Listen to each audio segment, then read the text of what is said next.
We had Golden Horn in the last day of the sale, and I put a reserve of 190,000 on him, which actually was quite reasonable, and he didn't sell. So we took him back, but just before, at the sales, after he was knocked down to us, I think that our highest bid was 160 and we had 190 reserve. Both William Haggis and John Gosden turned up on my side and said, could they train the horse?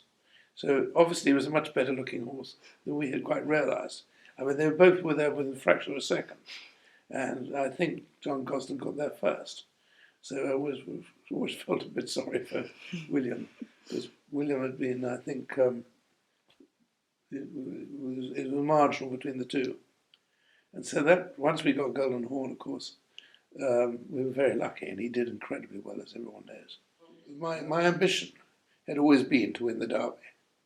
And so Golden Horn, in my opinion, and I think most sort of breeding experts, they felt would not stay a mile and a half by Cape Cross and out of quite, I mean, there was not much speed, not much staying power in the pedigree.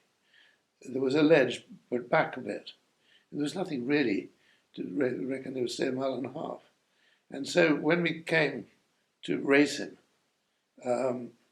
it was really, it was once again such sheer luck that Frankie Dettori arrived, had been there before, but arrived this time at John Gosden's stable and was then working with John.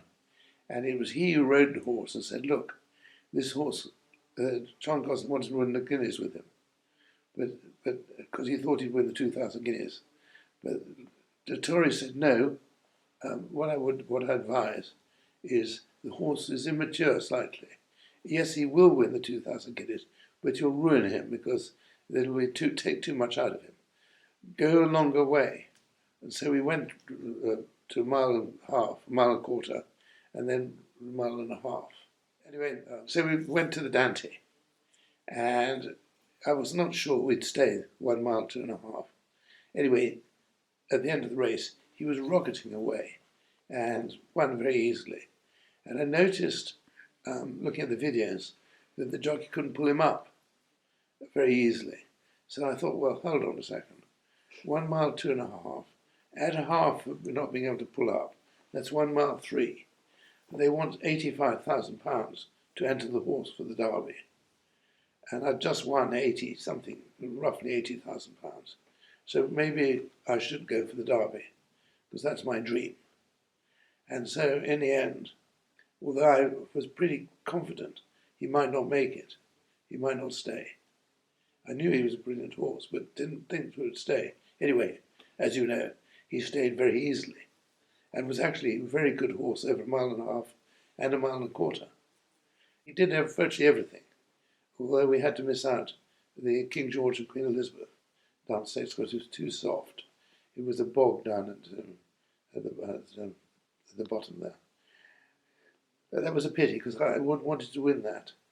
But anyway, I decided to retire at the end of 3 because I'm not getting any younger and I really wanted to see his produce race. So I know John was very happy and wanted him very badly to stay as a 4-year-old. But fortunately, it was a very wet year that year, and most of the races he would have run in were actually run in very soft ground. So he might not have done so well if he'd stayed on as a 4-year-old. And even John felt that perhaps we were lucky not to have stayed on as a 4-year-old. We'll see. Anyway. So he went to stud.